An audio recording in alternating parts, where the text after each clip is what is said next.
pneumologista. Desde há cerca de 6 anos, fiz a minha formação no Hospital de Brito Valente e, recentemente, desde janeiro, trabalho no Hospital de Lourdes, no Hospital Beatrizano. Está agora a começar, há muitas coisas a serem acertadas, mas eu espero que seja útil para a nossa população. Quando o Sr. Carlos Moura me convidou a estar presente nestas tertúlias, fôssemos uma grande dor de cabeça, se calhar não é sair do caminho, foi o que é que iríamos abordar. Enquanto médico, enquanto pneumologista, em que é que poderia ser útil a transmitir alguma informação? Pensámos, não poderia fugir muito, como é óbvio, das doenças respiratórias. E se calhar o mais útil era falar sobre prevenção, já que o tratamento é individual e isso ficará à cuidado de cada médico. Então, porquê falar sobre prevenção das doenças respiratórias? Por isto, são muito prevalentes. São a principal causa de recorrência a um serviço de urgência, a uma consulta médica. Seja ela por infecção, essa assim de longe é mais frequente, seja ela por situações como asma, rinite, nomeadamente se for alérgico, mas também as doenças relacionadas com o tabaco, nomeadamente a DPOC, quer dizer D de doença, P de pulmonar ou de obstrutiva crónica, por ser uma doença crónica. Como podem ver, são responsáveis por um elevado número de óbitos. Ou seja, as pessoas podem ser internadas por ter um cancro. As pessoas podem ser internadas por uma descompensação de uma hipertensão arterial, de uma diabetes, de outra causa qualquer. Mas por baixo, na maior parte dos casos, dessa descompensação, habitualmente está sempre, de facto, uma infecção respiratória, nomeadamente uma pneumonia. Vamos passar. São dados um pouco antigos, mas a Organização Mundial de Saúde, em 1984, reconheceu 50 milhões de mortes por ano, das quais 10% atribuídas às infecções respiratórias, e considerou ser uma pandemia esquecida. Há uns anos atrás, se calhar, os que estão aqui presentes provavelmente não se lembram da pneumónica e da asiática, ou da pneumónica sim, da asiática é que talvez não, e agora recentemente da gripe A. Mas exatamente ficava apenas na lembrança, e tudo isto foi reativado há cerca de 2 anos, para 3, o aparecimento da gripe A, que todos nos assustou, nomeadamente a quem tinha crianças e a quem tinha idosos. Comecemos então por falar daquilo que é mais prevalente em termos de doença respiratória, são as infecções respiratórias. Como eu disse, uma das principais causas de recorrência aos serviços de urgência e, sobretudo, também do absentismo, ou seja, nomeadamente de ausência de número de dias no local de trabalho. E hoje em dia, como podem ver com aquilo que nós ouvimos, nomeadamente ficarmos sem feriados e tudo mais, o absentismo de facto conta. Nos países desenvolvidos, são responsáveis por um elevado número de consultas médicas e, nomeadamente, prescrições médicas. Quem é que não vai ao médico por uma constipação ou uma infecção respiratória não sai de lá com antibiótico? Portanto, temos que passar. De um ponto de vista mais prático, podemos dividir as infecções respiratórias em altas, se atingem o nariz, os seios perinasais, que são as cavidades em redor do nariz, a faringe, a parte das amígdalas e a laringe, aqui a nível da zona do pescoço, onde tem as cordas vocais, ou baixas, se atingem os brônquios e os pulmões. São coisas diferentes. Para tentar, de alguma forma, perceber, imaginem a figura de uma árvore. Se virarmos a árvore ao contrário, temos o tronco principal voltado para cima. Então, isso é a traqueia. A árvore depois ramifica-se. E então vamos ter os brônquios. E só quando chegamos às colinas, temos os chamados alvéolos pulmonares. E aí sim, as infecções que atingem essas colinas, essa periferia do aparelho respiratório, é responsável pelas infecções propriamente nos pulmões, ou seja, pelas pneumonias. Podemos passar daqui um bocadinho mais do que eu falei. A principal forma de evitar as infecções é preveni-las.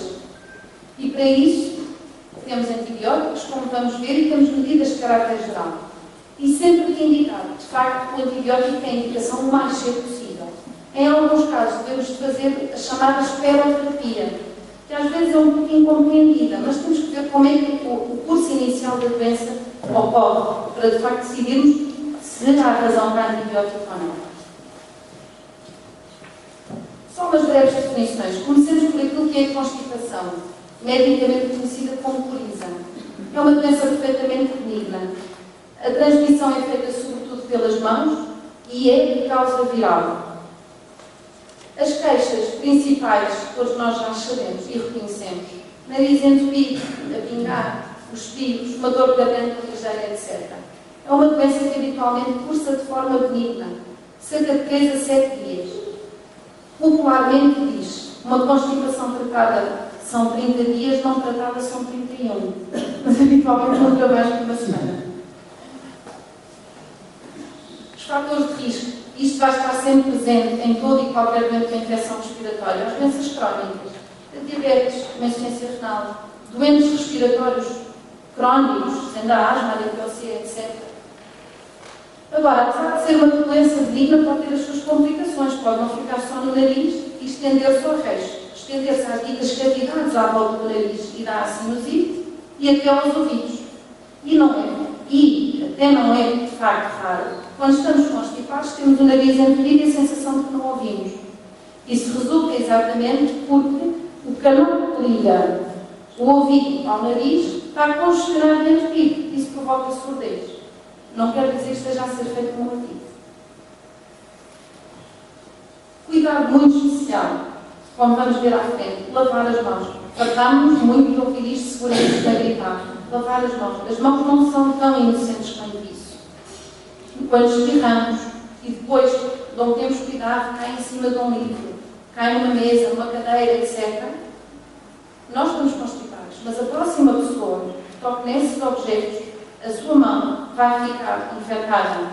Sem querer, vai ao nariz, vai à boca. Aí sim, de facto, há o contágio. Portanto, as mãos são das primeiras meios de contágio de qualquer doença respiratória infecciosa.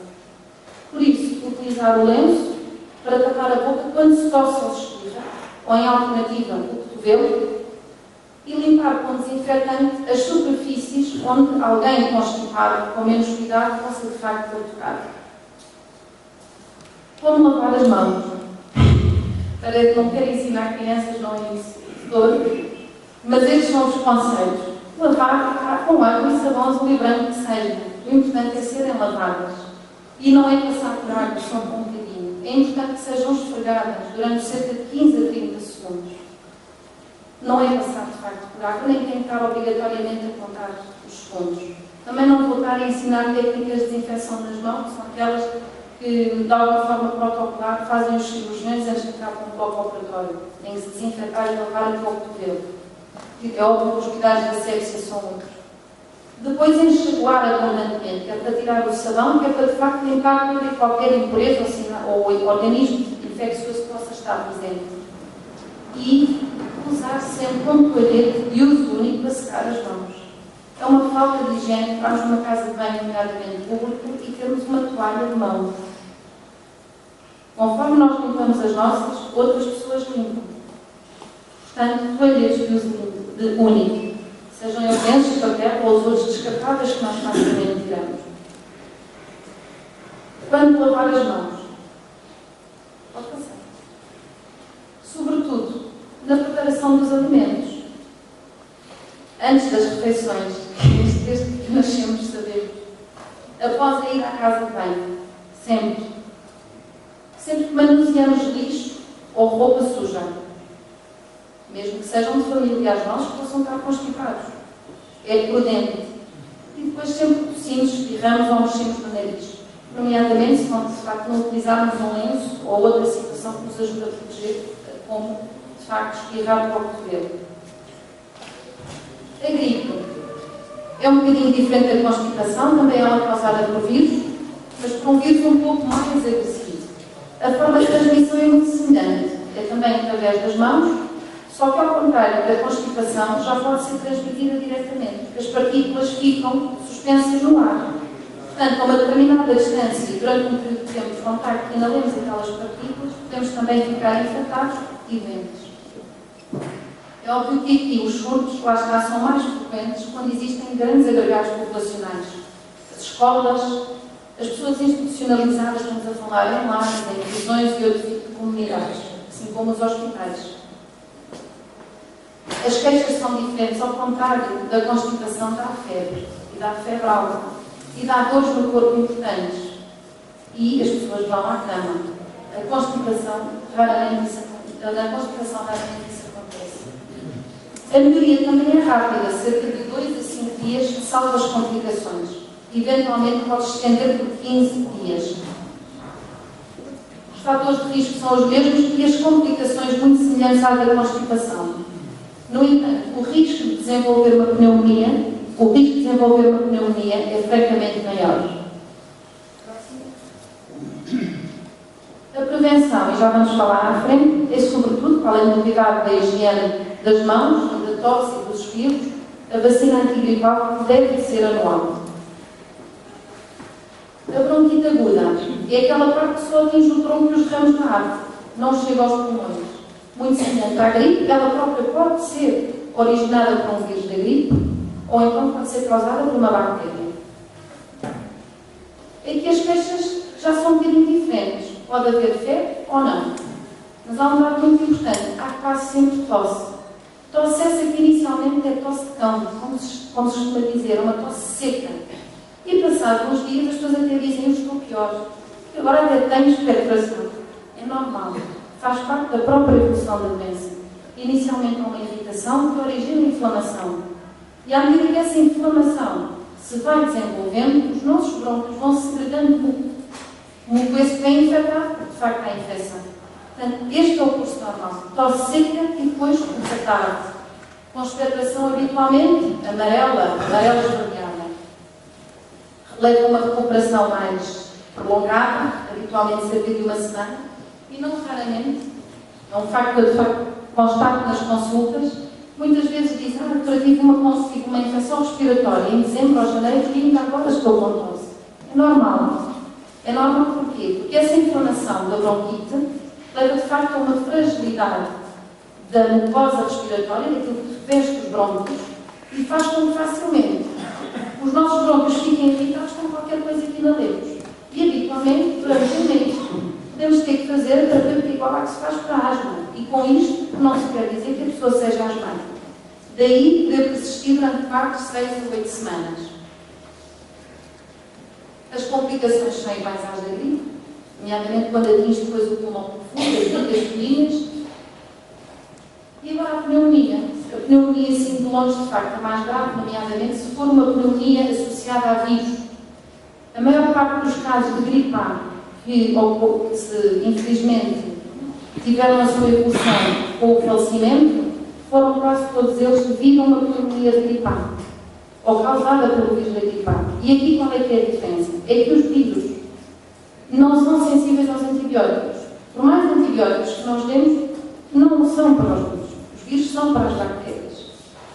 E isso, às vezes, vão ao médico com um episódio de infecção respiratória e o médico diz: não precisa, isso é um vírus. Não precisa de antibiótico. E é mal compreendido. A questão é exatamente esta. Se for uma doença viral, tomar ou não tomar antibiótico é igual. Não faz diferença. As pneumonias dos vírus são exatamente mais graves porque não há um agente que nós depois, com um remédio, ao mais que possamos dar, seja de facto eficaz contra os vírus. Há um medicamento, toda a gente ouve falar, o Tamiflu, que de facto é indicado nos casos de gripe. Mas é para ser excepcionalmente prescrito em casos individualizados.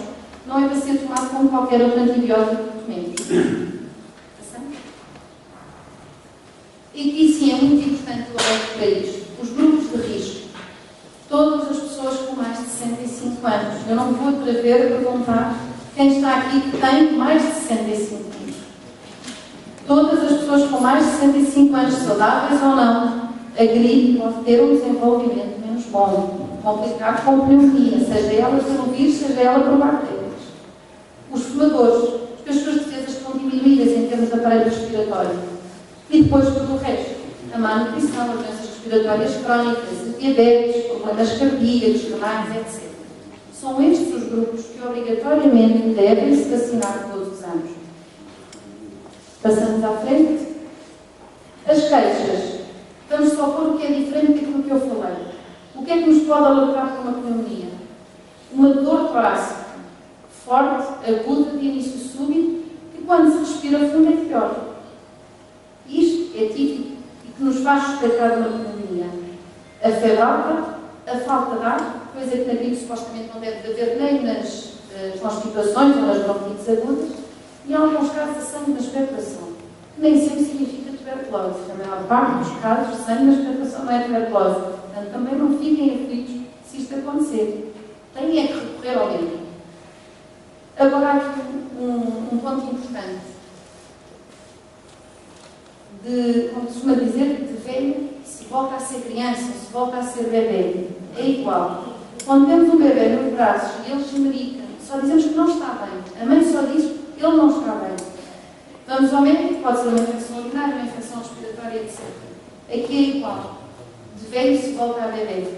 Nem sempre estas queixas podem estar presentes nos idosos. Podem ser apenas sinais de frustração, confusão mental. Às vezes até a própria dor de barriga pode ser sinal de uma pneumonia. Nomeadamente, se for uma pneumonia na zona mais baixa do pulmão, onde já está junto à barriga, pode causar uma dor irradiada à barriga. Isso deve ser uma pneumonia. Com isto, não se assustem.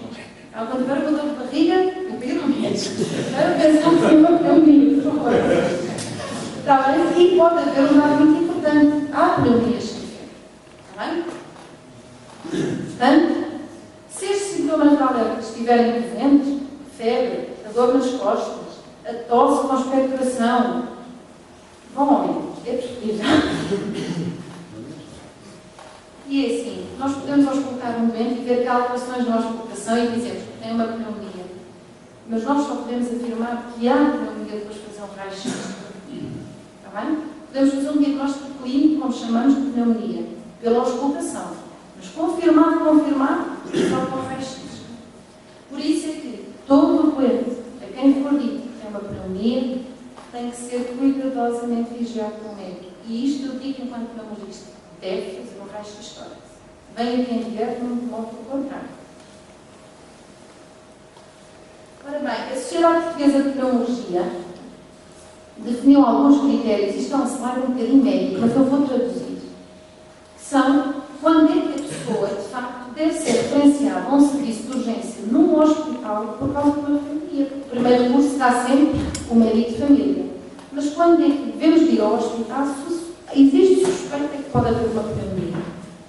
Se de facto é uma doença respiratória grave, crónica, uma diabetes, a neoplasia é a palavra que nós utilizamos para cancro, a doença cerebrovascular, são as situações de pessoas acamadas por AVC, por tromboses, etc.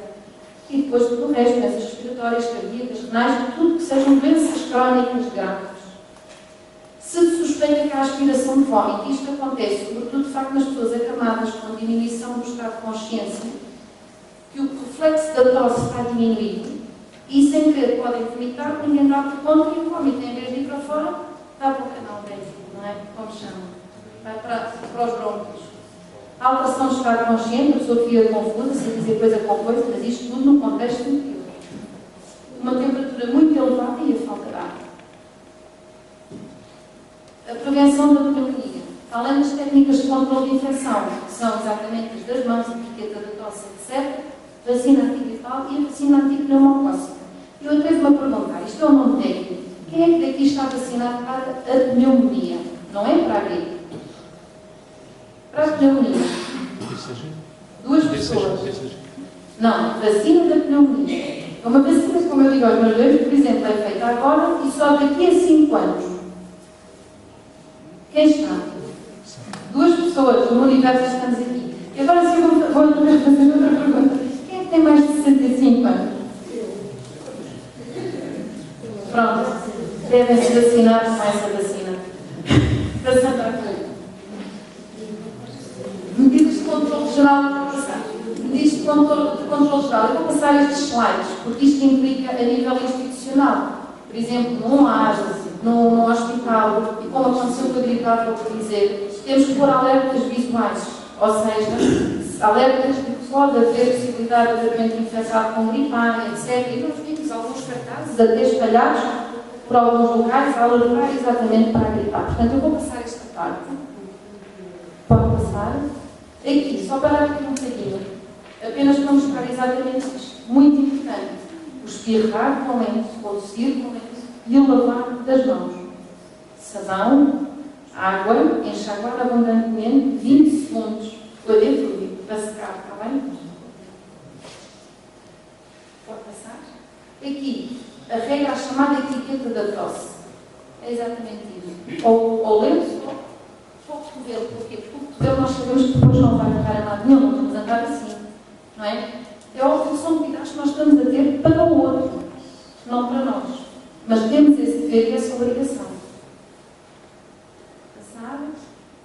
Aqui são as regras associadas ao chamado equipamento de proteção pessoal. Um nome muito composto para falar em máscaras. Para a população em geral não há interesse nas máscaras. Mas se vão visitar alguém ou um familiar ao hospital, seguramente já foi algumas vezes solicitado colocarem uma máscara. Ou porque, de facto, a pessoa que foram visitar tem as defesas diminuídas e algum receio que nós que vimos de fora lhe possamos transmitir alguma coisa, ou muito pelo contrário, porque a pessoa que está internada tem alguma infecção que também pode ser perigosa para nós. Portanto, na população em geral isso não se pode. Passar. E vamos passar um bocadinho mais do mesmo. Agora falamos de vacinas. A vacina antigripal não tem medo. É que é a única forma eficaz de prevenir a gripe. Porquê que a vacina é anual e endozônica? Então eu vou tentar desmistificar algumas coisas em relação à vacina, porque eu acho que muita gente se calhar não se vacinou porque tem medo de se vacinar. E casos há em que diz, eu vacinei-me este ano que tenho gripe. Penso que isto já é frequente ouvirmos. A vacina é anual. O vírus da gripe é muito falante. E não há só um vírus da gripe, há vários vírus da gripe. E todos os anos não é o mesmo que é o causador da infecção. Ou seja, o que causa a infecção este ano não é o mesmo que vai causar a infecção para o ano. E no ano a seguir. E no ano a seguir. A vacina não tem a capacidade, nem nós temos a capacidade de reconhecer todos os vírus da gripe.